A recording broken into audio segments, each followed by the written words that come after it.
Good morning sir. Good morning sir.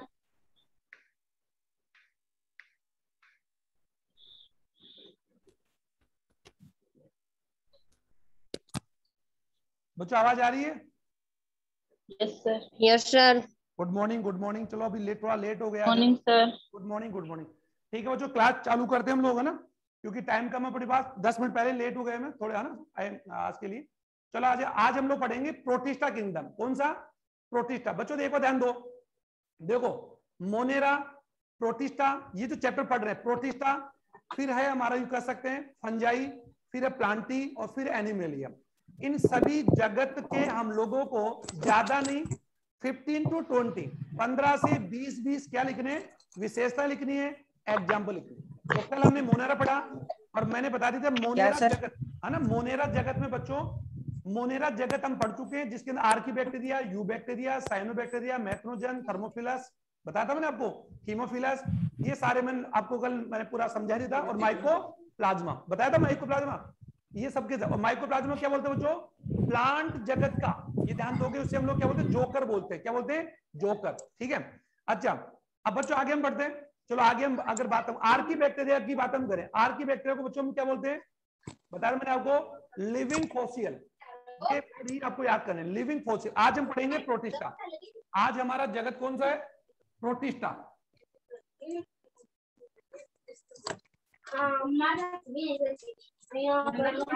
बड़ा आवाज किसी के का ऑडियो चालू है? किसी का ऑडियो चालू बच्चों किसी का ऑडियो चालू है? श्वेता, श्वेता अपने ऑडियो बंद करो बच्चा।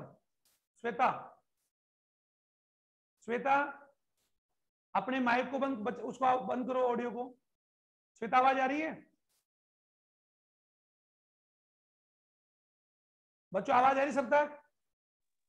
यस सर, आ रही है। Yes sir. ठीक है ना? हाँ, आप श्वेता अपने उसको बंद करो बच्चा, अपने, है ना, उसको अनम्यूट करो, अपने आप को म्यूट करो।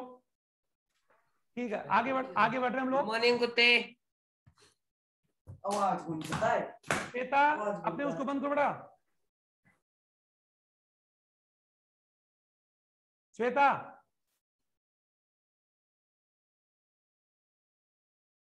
श्वेता आवाज आ रही क्या?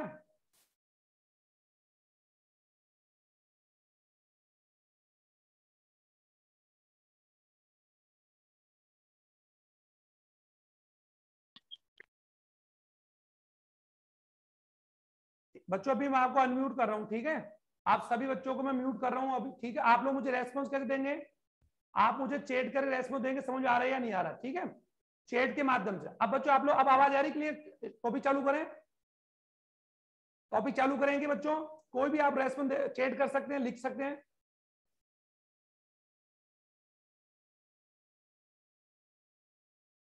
ठीक है बच्चों, क्लास चालू करें क्या?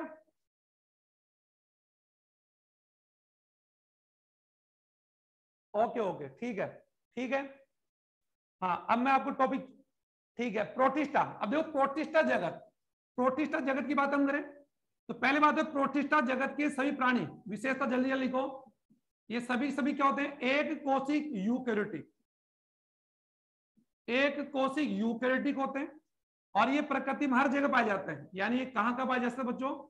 जल में, स्थल में, और नमी वाले स्थान पर, नमी वाले स्थानों पर पाए जाते हैं, समझ वाला। और सबसे बड़ी बात है इनका, अगर बात ये हो बच्चों, ये प्रकृति के अंदर, ये प्रकृति में स्वयंपोषी, ऑटोट्रोपिक भी है और हेट्रोट्रोपिक, हेट्रोट्रोपिक, ओके।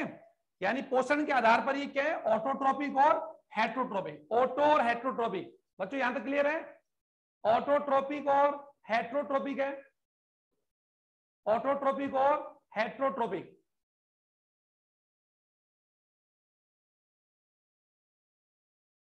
बच्चों आवाज आ रही है क्या? Yes sir. Okay, sir.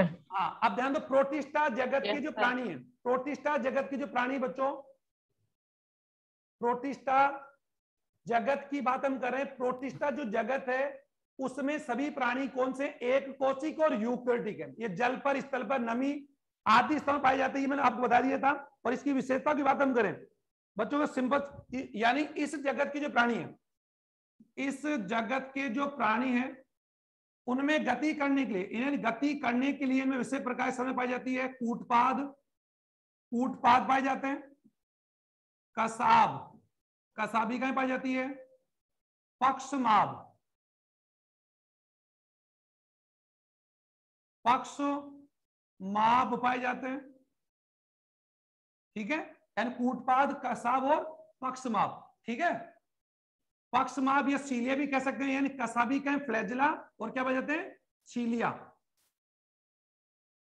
सीलिया जिन्हें हमारी भाषा में क्या बोलते हैं?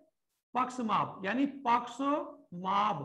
ओके, भी पाए जाते हैं। ये संरचना इनमें क्या काम करती है? ये इनमें चलन का, चलन और यू कह सकते हैं चलन और भोजन ग्रहण, चलन और भोजन ग्रहण करने में क्या होती है? सहायक होती है। ये किन की बात चल रही है? इन प्राणियों की। और इनके अंदर बच्चों इनका जो केंद्रक होता है वो एक्चुअल में क्या होता है? विकसित होता है। और इनके क्या होता है? सेल वॉल, यानी कॉमन सी बात है, प्रोटिस्टा जगत के जो प्राणी होते हैं इनका केंद्र विकसित होता है और इनके चारों तरफ कोशिका भित्ति, ये ध्यान दो, यानी इनमें कोशिका भित्ति। ओके, इनमें कोशिका भित्ति क्या होती है? उपस्थित में होती है, जिन्हें बोलते हैं, यानी जिनको बोलते हैं फाइटोप्लैंक्टन। ओके, और इनमें कुछ में क्या होती है? कोशिका भित्ति यानी सेल वॉल जो होती है, कुछ में क्या होती है? अनुपस्थित होती है, यानी एब्सेंट होती है। बच्चा आप समझ पा रहे हैं क्या? यहां तक क्लियर आपका बच्चों की इसमें जो सेल वॉल होती है, यानी इनमें कुछ सेल, यहां तक क्लियर है? सेल वॉल होती है, कुछ सेल वॉल बच्चों यहां तक समझ आ रहा है आपके? Yes sir. जिनमें सेल वॉल होती है उनको बोलते हैं हम लोग फाइटोप्लैंक्टन, फाइटोप्लैंक्टन, फाइटोप्लैंक्टन, फाइटोप्लैंक्टन। और इन्हें क्या बोलते हैं? जूप्लैंक्टन। आराम से, कॉमन है ना? ठीक है, यानी प्रोट, और मैंने बता दिया था कि जो जगत है, इन जगत में किसको रखा गया बच्चों? एक कोशिक जंतुओं को और एक कोशिक पादपों को। लेकिन ये सभी क्या होंगे? एक कोशिक यूकैरियोटिक होंगे। ये ध्यान दो, ये जो जगत हम पढ़ रहे हैं इन जगतों में केवल जंतुओं को नहीं रखा गया, बल्कि एक कोशिक यूकैरियोटिक जंतुओं को और एक कोशिक यूकैरियोटिक पादपों को। तो जो पादप यूकैरियोटिक है, यानी पादप प्रोटिस्ट है, जो पादप है बच्चों उनमें तो सेल वॉल होगी, ओके, और जो जंतु होंगे उनमें सेल वॉल नहीं होगी। तो कुल मिलाकर कह सकते हैं, ये मैंने आपको बता दिया। अब यहाँ पे बात हम कर सकते हैं, सर ये क्या है? क्या बता? दोनों क्या लिखे हुए थे? फाइटोप्लैंक्टन, यानी वे प्रोटिस्टा जिनमें सेल वॉल पाई जाती है उन्हें बोलते हैं फाइटोप्लैंक्टन, और जिनमें नहीं होती उन्हें बोलते हैं जूप्लैंक्टन। जू यानी जंतु, जूप्लैंक्टन, जूप्लैंक्टन। ठीक है बच्चों, या समझ आ गया आपकी? अब बात आती है, अब देखो प्रोटिस्टा जगत में, प्रोटिस्टा जगत का एग्जांपल ये मैंने बता दिया कि प्रोटिस्टा जगत के जो प्राणी होंगे वो उनमें कुछ स्वयंपोषी हैं और कुछ विषमपोषी हैं। स्वयंपोषी कौन? जिनमें वर्णक पाए जाएंगे, अभी बताऊंगा आपको मैं, जिनमें वर्णक पाए जाते हैं।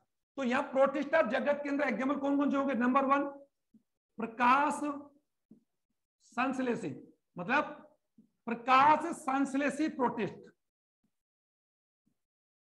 ओके, मतलब वे प्रोटिस्टा या वे प्रोटिस्टा जगत के प्राणी जो क्या कर सकते? प्रकाश संश्लेषी कर सकते। तो प्रकाश संश्लेषी प्रोटिस्ट, और इनके एग्जाम्पल में क्या लिखो बच्चों?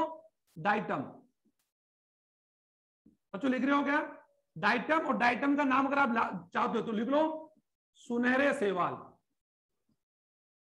सुनहरे शैवाल। डाइटम कौन बच्चों? सुनहरे शैवाल। और सुनहरे कौन से बच्चों? कलरफुल, जिनमें वर्णक पाए जाते हैं, जैसे रोडोफाइटो, बात हम कैसे, लाल शैवाल है, भूरे शैवाल है। ओके, समझ आ रहा है बच्चों? या नीले शैवाल है, या फिर यूं कैसे बैंगनी शैवाल है। तो ये इनको क्या हो? सुनहरे। दूसरा एग्जाम्पल क्या हो सकता है इसके अंदर अगर बात हम करें? देखो ये बच्चों यहां तक क्लियर है क्या आपको? प्रकाश संश्लेषी प्रोटिस्ट है। Yes sir. दूसरे प्रकार के प्रोटिस्ट कौन से होंगे? अपघटक, अपघटक प्रोटिस्ट, अपघटक। इनमें क्या आएगा बच्चों? इनमें नाम आएगा अवपंक, अवपंक कवक, या फिर बोलेंगे स्लिम मोल्ड, स्लिम मोल्ड्स। बच्चों सुन रहे हो क्या? अवपंक कवक या स्लिम मोल्ड्स, इसके क्या मोल्ड, इसके क्या होंगे? एग्जाम्पल होंगे। अपघटक, ये भी किसके एग्जाम्पल है? प्रोटिस्टा। तीसरे कौन से होंगे? Protozoan, protozoa protist. अब बच्चों यहां तक क्लियर है कि आपको ये किसके एग्जाम बता रहा हूं मैं आपको? प्रोटिस्टा जगत। प्रोटिस्टा जो जगत है बच्चों, प्रोटिस्टा जगत के प्राणी की बात चल रही है एक एक करके, यानी प्रोटिस्टा जगत में किन किन को रखा गया। अब जो प्रकाश संश्लेषित प्रोटिस्ट है उनमें हम लोग क्या पढ़ेंगे बच्चों? डाइटम। क्या बोलते हैं इनको? डाइटम कहते हैं। बच्चों यहां तक क्लियर है? अब मैं एक एक पढ़ा रहा हूं आपको एक एक। अब देखो यहां पर पहले बात हम ये जो है प्रकाश संश्लेषित, ये सब की सब कौन है? प्रोटिस्टा जगत के ही तो एग्जाम्पल है। तो इनकी विशेषता लिखोगे, वो किसकी विशेषता होगी? प्रोटिस्टा की। तो सबसे पहली बात तो क्या होगी? ये यानी ये प्रकाश संश्लेषित प्रोटिस्ट जो होंगे, जो इनका पहला प्रकार है, इनमें एकदम क्या डाइटम में सुने से बोलते हैं। ये बच्चों कहां कहां पाए जाते हैं? जल में, ये ध्यान दोगे, जल। और कौन जल में? समुद्री जल में, स्वच्छ जल में। स्वच्छ जल का बच्चों समुद्री जल जानते हो? मेरीन वाटर, लवण, जिसमें लवण होते हैं, साल्ट होते हैं। तो लवण, और एक नदी का झील का पानी क्या होता है बच्चों? मीठा होता है। तो ये समुद्री जल में और स्वच्छ जल में, स्वच्छ जल में और भूमि, और भूमि कौन सी? नम भूमि में पाए जाते हैं, यानी हर जगह पाए जाते हैं। कौन? प्रकाश फोटोसिंथेसिस प्रोटिस्टा। एग्जाम्पल कौन? डाइटम। ये बच्चों एक्चुअली क्या होते हैं? सुनहरे होते हैं। क्या होते हैं? सुनहरे सेवाल, यानी सुनहरे होते हैं। और ये एक्चुअल अगर बात हम करें तो ये इनमें बच्चों, इनमें अगर बात हम करें बच्चों, सुन रहे हो पादपों की तरह? बच्चों आवाज आ रही क्लियर? यहां तक क्लियर आ रही है आपको? Yes sir. ठीक है। अभी सूर्य सवाल तो यानी इनका आकार सर प्रोटोजोआ प्रोटिस्ट कौन सा है? कौन से बच्चों? Protozoa protist. प्रोटोजोआ प्रोटिस्ट हम पढ़ेंगे अमीबा। अमीबा पढ़ेंगे, पैरामीशियम पढ़े, अमीबा है, पैरामीशियम है, प्लाज्मोडियम है। वो एग्जांपल पहले में एक ही पढ़ रहे हैं। पहले हम पढ़ रहे हैं प्रकाश संश्लेषित प्रोटिस्ट पढ़ रहे हैं, यानी प्रोटिस्ट का अर्थ है प्रोटिस्टा।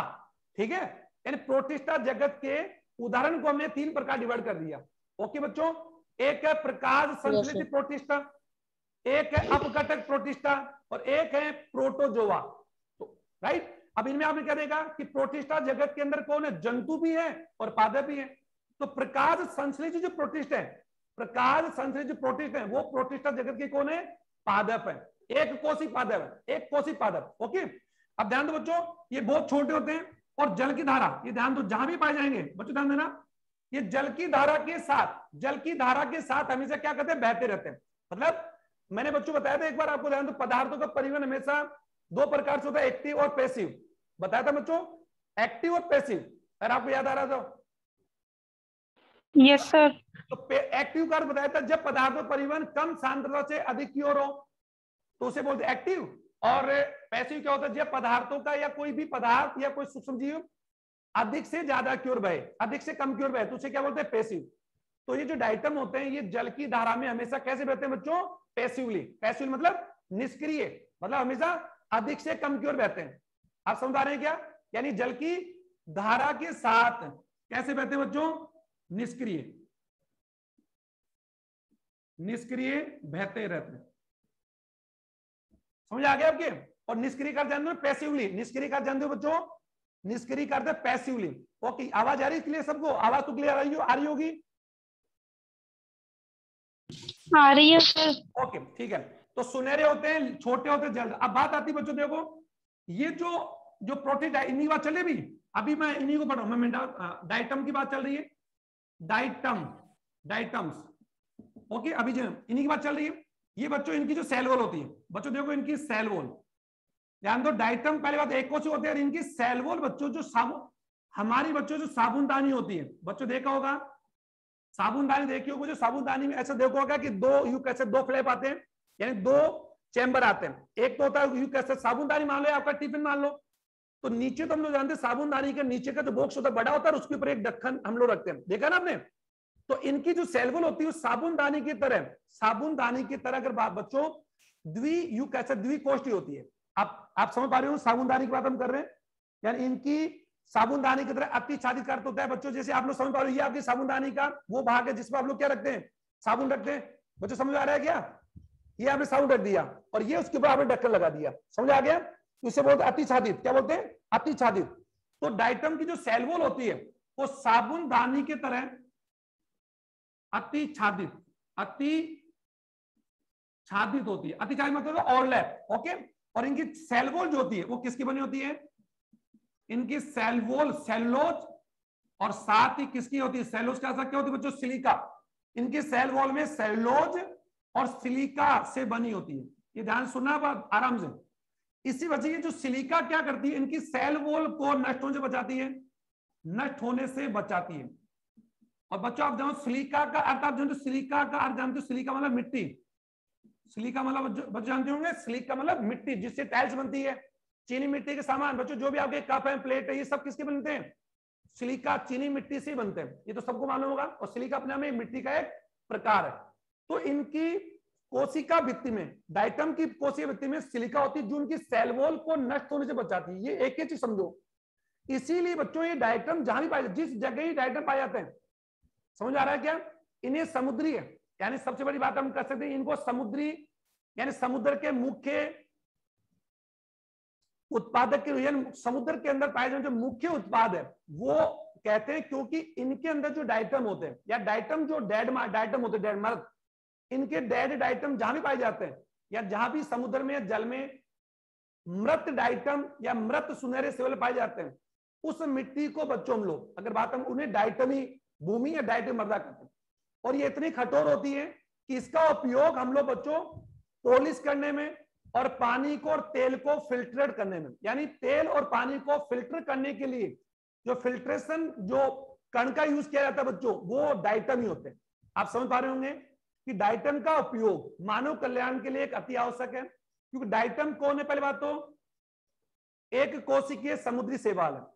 और इन्हें डाइटमी शैवाल या डाइटमी मृदा या डाइटमी भूमि क्यों कहते हैं, क्योंकि इनकी सेल वॉल में सिलिका और सेलुलोज है, और सिलिका की वजह से इनकी सेल वॉल क्या होती है बच्चों, मजबूत होती है। और जब भी डाइटम मर जाते हैं, सुन रहे हो क्या, तो ये समुद्र में उस जगह को बोलते हैं डाइटमी मृदा या डाइटोमोनस अर्थ बोलते हैं, डाइटमी मृदा। और डाइटमी मृदा कहां मिलेगी बताओ बच्चों, डाइटमी मृदा कहां मिलेगी, समुद्र में। तो हमारे साइंटिस्ट जो होते हैं डाइटमी मृदा को समुद्र से निकालते हैं, और इसी डाइटमी मृदा का यूज किसके लिए करते हैं, ह्यूमन वेलफेयर, मानव के लिए करते हैं। कैसे, बूट पॉलिश में। और सबसे ज्यादा इसका उपयोग अगर बात हम डायनामाइट, अगर बात हम अग्निशमक जो हमारे जो डायनामाइट होते हैं या टैंक होते हैं, उनके अंदर काम बनाने में इसका उपयोग करते हैं।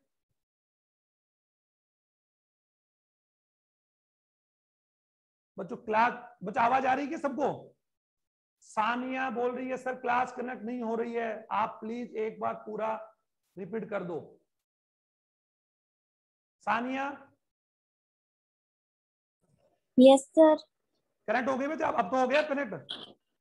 Yes sir. चलो ठीक है। आप स्टार्ट से नहीं थे क्या आप इसमें? नहीं। चलो है ना, जो आज बच्चों हम लोग प्रोटिस्टा पढ़ रहे हैं, ठीक है। मैं इसको वापस रिपीट तो नहीं, को टाइम ज्यादा टाइम हो जाएगा, टाइम भी हमारे पास बिल्कुल, जो क्लास होने वाली है ना, आज रिपीट नहीं कर पाऊंगा। अभी आप जो जल्दी जल्दी पढ़ा रहा हूँ, जो डाइटम क्या होते हैं सुनो। डाइटम प्रोटिस्टा जगत के प्रकाश संश्लेषी प्रोटिस्टा है, और इन्हें सुनेश्वर बोलते हैं। इनकी कोशिका भित्ति में सेलुलोज जो सिलिका होती है, और सिलिका की वजह से इनकी सेल वॉल मजबूत होती है। अतः ये एक्चुअल में क्या होते हैं बच्चों, जहां भी डाइटम पाए जाएंगे, सुन रहे हो क्या, वो पूरा का पूरा पानी, अगर बात हम करें वो पूरा का पूरा, अगर बात हम पूरा का पूरा जो पानी होगा वो कलरफुल होगा। और सबसे इंपॉर्टेंट बात है कि इनमें जो डाइटम जो सिलिका है, सिलिका मतलब मिट्टी, सैंड, बजरी, समझ आएगा ना, इसकी वजह से ये उस जगह को या उस भूमि को या उस समुद्र की उस जगह को क्या बोलेंगे, डाइटम अर्थ या डाइटमी सोइल बोलेंगे। और उसका उपयोग किस में करते हैं, पॉलिश बनाने में, फिल्ट्रेशन, पानी तेल आदि को छानने में, फिल्ट्रेशन में। और सबसे इंपॉर्टेंट इसका यूज हम कर सकते हैं डायनामाइट। ओके बच्चों, यानी जो हमारे डायनामाइट जो उपकरण होते हैं उनके अंदर का जो आवरण होता है उसको बनाने में इसका उपयोग किया जाता है। यहां तक क्लियर सबको, डाइटम तक बच्चों? Yes sir. ठीक है। अब जो अब जो ये तो मैं बता, अब एक बात हमने इसमें एग्जाम्पल आप क्या, ये तो आपको सबसे इंपॉर्टेंट है कि डाइटम के अंदर सबसे इंपॉर्टेंट बात है इनकी, एक तो क्या सेल वॉल किसी तरह होती है, साबुनदानी की तरह होती है। इनके अंदर क्या होती है, सेल वॉल में क्या होती है, सिलिका होती है। और सबसे इंपॉर्टेंट बात अगर मैं आपको सबसे इंपॉर्टेंट बात बता दूं कि इनका कणयुक्त, इनकी मिट्टी जहां पाई जाते हैं वहां की मिट्टी कैसी होगी, कण होगी, कण दाने होंगे ना दाने। इन्हीं दानों का प्रयोग किसमें करते हैं, बूट पॉलिश आपका लेदर जो भी है, शूज है, पॉलिश है, बैग है, उनमें पॉलिश जो करते हैं वो डाइटम इसी करते हैं। फिल्टर से इसका यूज कर, ये तो आपको यहां पे समझ आ गया। और इसीलिए बता दूं बच्चों, ये डायटम भूमि क्यों कहते हैं इसको, क्योंकि इसमें सिलिका पाई जाती है। चलो अगला जो एग्जांपल है, अगला इसका एग्जांपल है इन्हीं का, किनका, प्रकाश संश्लेषित प्रोटिस्ट का एक डायटम है, और एक कौन है, डाइफ्लैजिनेट,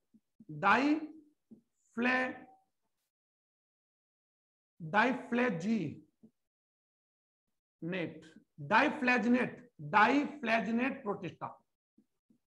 बच्चों ध्यान दो, डाइफ्लैजिनेट प्रोटिस्टा क्या होंगे, ये भी क्या होंगे, अगर बात हम करें एक कोशिक होंगे, सिंपल सी बात बता रहा हूं, एक कोशिक होंगे, यूकैरियोटिक होते हैं, कॉमन सी बात है। और इनके अंदर क्या होता है बच्चों, इनकी कोशिका के किनारे पर दो कसाबिकाएं, क्या पाई जाती है बच्चों, दो कसाबिका, दो, यानी बच्चों यहां पर फ्लैजिनेट देख रहे हैं आप लोग, फ्लैजिनेट का अर्थ है द्विकसाबिक, यानी ये द्विकसाबिक होते हैं, ये समझ आपको समझ आ रहा होगा, यानी इनके अंदर दो कसाबिकाएं पाई जाती है, एक तो अनुलंब यानी एक तो लंबवत होती है और एक अनुप्रस्थ, यानी इनमें दो कसाबिकाएं पाई जाती है, और इन्हीं कसाबिकाओं के द्वारा ये क्या करते हैं बच्चों, गति करते हैं, यानी क्या करते हैं, गति करते हैं, यह कॉमन सी बात है। इनकी वजह से समुद्र का, इनकी वजह से, यानी डाइफ्लैजिनेट का अर्थ होता है बच्चों, सिंपल सी बात मैं बता दूं आपको, ये इस प्रकार होते हैं, इनके अंदर एक जो फ्लैजिला होती है वो तो कैसे होगी, लंबवत होगी, और एक कैसे होगी, जो अनुप्रस्थ होगी, ऐसे। तो ये जो दो फ्लैज दिख रहे हैं आपको, ये दोनों समय क्या काम करते हैं इनमें, ये दोनों इनके अंदर इनको तैरने में या गति में मदद करते हैं, इनकी वजह से ही समुद्र का पूरा पानी क्या दिखाता है जो लाल या रंगीन दिखाई देता है। अब समझ आ रहा है क्या, यानी समुद्र का पानी रेड नजर आता है, द प्रेजेंस ऑफ डाइफ्लैजिनेट। तो डाइफ्लैजिनेट भी कौन है, द्विकसाबिक प्रकाश संश्लेषी प्रोटिस्टम, ठीक है। अब अगला एग्जाम्पल हम लोग लेते हैं, अगले एग्जाम्पल कौन से बताया मैंने आपको, अगला एग्जाम्पल बच्चों अपघटक। बच्चों यहां तक क्लियर आवाज आ रही है क्या बच्चों, यहां तक क्लियर है? Yes sir. ठीक है, एक एग्जाम्पल छोटा, एक एग्जाम्पल, यस सर। देखो ये अभी ये एग्जाम में आपको, ये सारे एग्जाम किसके बता रहा हूं, ये बता रहा हूं मैं आपको, प्रकाश संश्लेषी प्रोटिस्टा, ठीक है। और इनके एग्जाम पहले हमने क्या पढ़ा, डायटम पढ़ा, दूसरा क्या पढ़ा, डाइफ्लैजिनेट, और तीसरा एग्जाम पढ़ा इसी का पहला एग्जाम पढ़ लिया हमने, दूसरा पढ़ लिया, तीसरा एग्जाम्पल इनका है यूग्लिनोइड,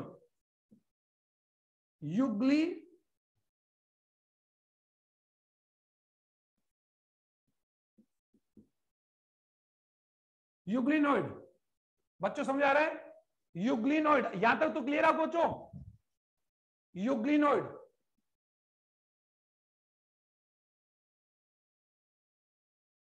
ठीक है।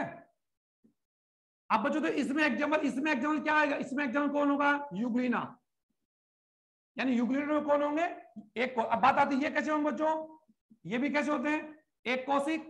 मैं इनका डायग्राम बना के बता दूं, मैं आपके सामने बच्चों, अगर मैं इसके साथ आपको यूग्लिना का डायग्राम बना दूंगा तो आप समझ आ जाएगा।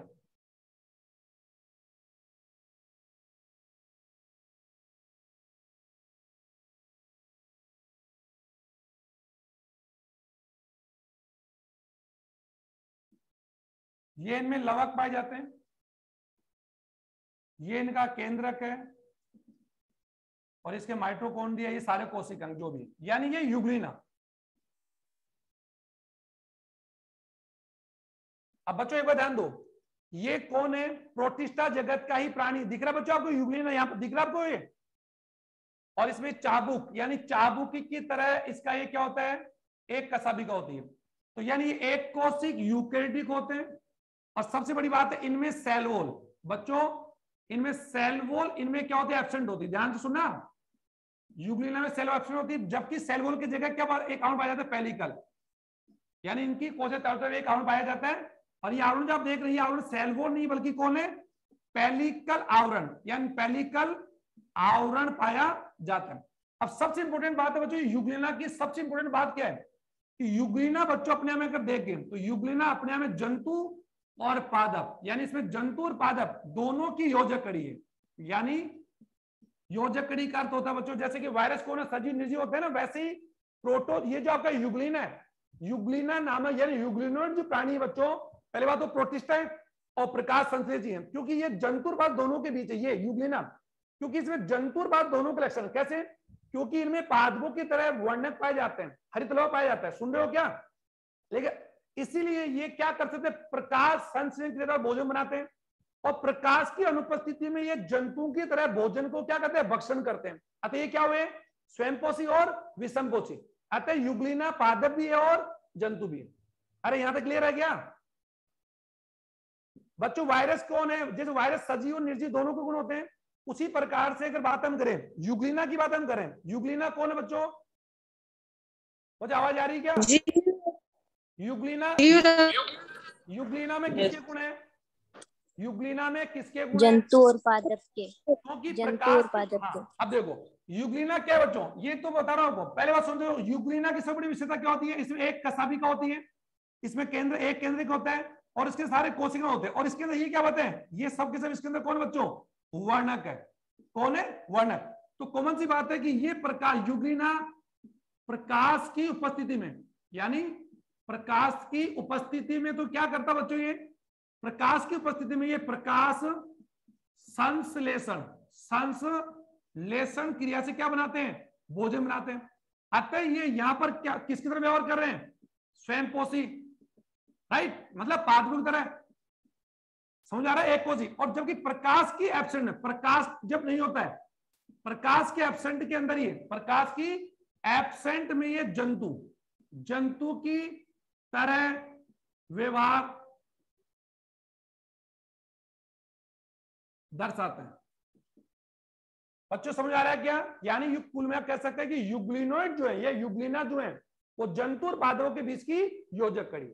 चलो बच्चों, इतना टाइम आप लोगों की क्लास में मुझे लगता है कि शायद बच्चे भी कम कनेक्ट हो रहे हैं। आज तो आज बच्चे ही कम कनेक्ट हो रहे हैं बच्चों। आओ, बाकी आप जो क्लास में है, बाकी तो सब समझ आ रहा है क्या? अरे यहां तक क्लियर है क्या? Yes sir. और एक बात बता दूं, इनमें युग्लिना में पादपों की तरह वर्णक पाए जाते हैं, इसीलिए तो इनको हम बोलते हैं पादप भी है ये और जंतु भी है। अब जंतु क्यों है? क्योंकि प्रकाश की अनुपस्थिति में युग्लिना अन्य जंतुओं की तरह भोजन का क्या करता है? भक्षण करता है, यानी खाता है हमारी तरह। ठीक है, तो ये जंतु भी है और पादप भी है, लेकिन कौन है? एक कोशिक। तो प्रकाश की उपस्थिति में, यानी दिन में ये क्या किसकी तरह व्यवहार करता है? प्लांट। और नाइट में किसकी तरह व्यवहार करता है? जंतु। इसीलिए इसको जंतु और पादप जगत का क्या बोलते हैं? योजक कड़ी। यानी जंतु और पादपों का क्या बोलते हैं? योजक कड़ी, यानी connector of plant and animals. कौन है? युग्लिना।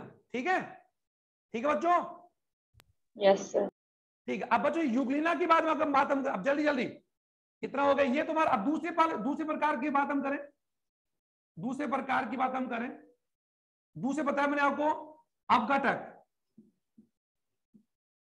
और अपघटक मैंने अभी आपको क्या लिखा था? Slim mould, slim mould. बच्चों ये अपने आप यूज कर सकते हैं, औपन कवक है जो अपघटक का, जो प्रकृति में अपघटक का काम करते हैं। ये जटिल पदार्थों का क्या करते हैं? अपघटन करते हैं, इसलिए इनको क्या बोलते हैं? अपघटक बोलते हैं। लेकिन जनरली बात क्या होती है बच्चों, ये क्या होते हैं? एकोसिक और कोशिक, यानी ये कोशिकी भी होते हैं और एकोसिक होते हैं। और इनकी एकोसिक का अर्थ है कि इनके चारों तरफ किसी प्रकार की कोई सेल वॉल या सेल मेम्ब्रेन नहीं पाई जाती। अतः ये बहुकेंद्र की भी हो सकते हैं, बहुकेंद्र की भी हो सकते हैं, और इनके चारों तरफ सेल वॉल या सेल मेम्ब्रेन नहीं होता, तो इनको क्या बोलते हैं? एकोसिक और कोशिक। यानी ये कोशिकी भी होते हैं और एकोसिक, सेलुलर और एसेलुलर। ठीक है, एकोसिक की बात हम करें, यानी ये एसेलुलर एकोसिक होते हैं। उदाहरण इसमें दे सकते हैं, एकोसिक में उदाहरण क्या दे सकते हो? स्लिम मोड्स है, slim modes, slim mode example क्या आ सकते हैं इसमें? प्लाज्मोडियम। हालांकि प्लाज्मोडियम बच्चों स्पायरो का, स्पायरो जोन में आएगा, लेकिन अभी मैं इसका एग्जाम्पल दे रहा हूं कि ये प्लाज्मोडियम जो होता है, यानी इनके चारों किसी प्रकार की वो मेम्ब्रेन नहीं होती है, और ये जीवद्रव्य का एक टुकड़ा होता है जिसमें बहुत सारे क्या पाए जाते हैं? केंद्र पाए जाते हैं, लेकिन इनके चारों किसी प्रकार का कोई आवरण नहीं होता, तो इनको क्या बोलते हैं? अकोशिक। क्या बोलते हैं बच्चों? अकोशिक भी कहते हैं। ठीक है, अब तीसरा प्रकार कौन सा? तीसरा प्रकार मैंने बताया था प्रोटोजोन। Protozoan, protista. बच्चों सुन रहे हो कि प्रोटोजोन जो प्रोटिस्टा होते हैं, प्रोटोजोन जो प्रोटिस्टा होते हैं वो यूकैरियोटिक एक कोशिक होते हैं, और ये अपने आप में अगर बात हम करें ये विषम पोषी होते हैं। क्या होते हैं? विषम पोषी होते हैं। अब ये जो प्रोटोजोन प्रोटिस्टा है ये कई प्रकार के, यानी इनको 4 प्रकार से बांटा गया है। नंबर 1 पहला वाला प्रकार है अमीबीय, अमीबीय प्रोटोजोन, या फिर अभी भी प्रोटोजोआ। दूसरा है कसाबिक प्रोटोजोआ, प्रोटोजोआ। ओके, और आप जानते हो जो प्रोटोजोआ, अपने में जो नाम यार, प्रोटोजोआ कौन है? प्रो मतलब प्रारंभ और जोआ मतलब जंतु। धरती के सबसे विकसित, सॉरी, धरती के सबसे प्रथम जो जीव है उन्हें क्या बोला गया? प्रोटोजोआ। ठीक है बच्चों, आज की क्लास में है ना कसाबी प्रोटोजोआ। एक और है पक्षमाभ, पक्षमाभ प्रोटोजोआ। और चौथा है स्पोरोजोआ, स्पोरोजोआ प्रोटोजोआ। ये किसके प्रकार बता रहा हूं बच्चों मैं आपको? ये आपको बता रहा हूं प्रोटिस्टा के, प्रोटिस्टा जगत के तीसरे प्रकार जो मैंने बताए थे, राइट। अमीबीय प्रोटोजोआ एक्चुअल को जिनमें अमीबा ले सकते हैं। कसाबी प्रोटोजोआ की बात हम जिनमें कसाबिकाएं पाई जाती है। जैसे कि अगर कसाबिकाओं की बात हम करें तो यहां पर एग्जाम ले सकते हैं हम लोग ट्रिपेनोसोमा यानी ट्राइकोमोनास, ट्राइकोमोना ले सकते हैं। पक्षमाभी में हम ले सकते हैं पैरामीशियम, और स्पोरोजोआ में ले सकते हैं प्लाज्मोडियम। ये सब के सब किसके एग्जाम हो गए? प्रोटिस्टा जगत। बच्चों संख्या कम हो रही है तो आज तो मैं अभी इस क्लास को ही खत्म कर रहा हूं। आप एक काम करेंगे, प्रोटिस्टा जगत की विशेषताएं लिखते हुए इन सभी की विशेषता आप लिखेंगे तो ये सभी किसकी विषय हो जाएगी? प्रोटिस्टा की। बच्चों समझ आ गया आपके? यानी प्रोटिस्टा जगत की बात हम करें, प्रोटिस्टा जो प्रोटिस्टा जगत को हमने प्रमुख रूप से 3 एग्जाम डिवाइड किया। प्रकाश संश्लेषी प्रोटिस्टा जिसमें हमने रखा डाइटम को रखा, फिर उसके अंदर रखा डाइफ्लैजिनेट को रखा, और तीसरा रखा हमने किसको रखा? यूग्लिनोड को रखा। दूसरा प्रकार कौन सा था? औपंक या अपघटक, अपघटक प्रोटिस्टा जिसमें हमने बोला स्लिम मोड्स। और स्लिम मोड्स क्या होते हैं? जो जीवद्रव्य युक्त वह संरचनाएं जो एकोसिक और कोसिक और एकोसिक होते हैं, कोसिक और एकोसिक। ठीक है। तीसरा प्रकार कौन सा? Protozoan protista. तो प्रोटोजोन प्रोटिस्टा क्या होंगे? वे प्रोटिस्टा जो जंतुओं के रूप में है लेकिन एकोसिक और यूकोटिक है। अब इनमें गति करने वाली संरचना या तो क्या होगी? कूटपाद, कूटपाद अमीबा की तरह, या फिर क्या होगी? कसाबिक, और या फिर क्या होगी? पक्षमाप। तो कसाबिकाएं क्या होती है बच्चों? लंबी होती है और 2 होती है, और पक्षमाप जो होते हैं छोटे होते हैं और उनकी संख्या बहुत अधिक पाई जाती है। जैसे कि अमीबीय प्रोटोजोआ एग्जाम आ जाएगा एंटमीबा स्टोलिटिका, एंटमाइबा। ओके, कसाबी प्रोटोजोआ में एग्जाम आ जाएगा आपकी, अगर बात हम करें यूग्लिना, हम इसमें वापस यहाँ पर ले सकते हैं, या फिर यूग्लिना ना लेकर हम लोग यहाँ पर एग्जाम ले लेंगे ट्राइकोमोनास। किसका एग्जाम लेंगे? ट्राइकोमोनास, जिससे हमारे में कौन सा रोग होता है? अतिनिद्रा। ओके बच्चों, पक्षमाभी प्रोटोजोआ में एग्जाम ले लेंगे यहाँ पर पैरामीशियम का, और स्पोरोजोआ में ले लेंगे एग्जाम लोग प्लाज्मोडियम का। ओके बच्चों, अभी मैं आपकी क्लास और कर रहा हूँ, कल मिलते हैं फिर। इसको कंप्लीट करना। ओके बच्चों, थैंक यू।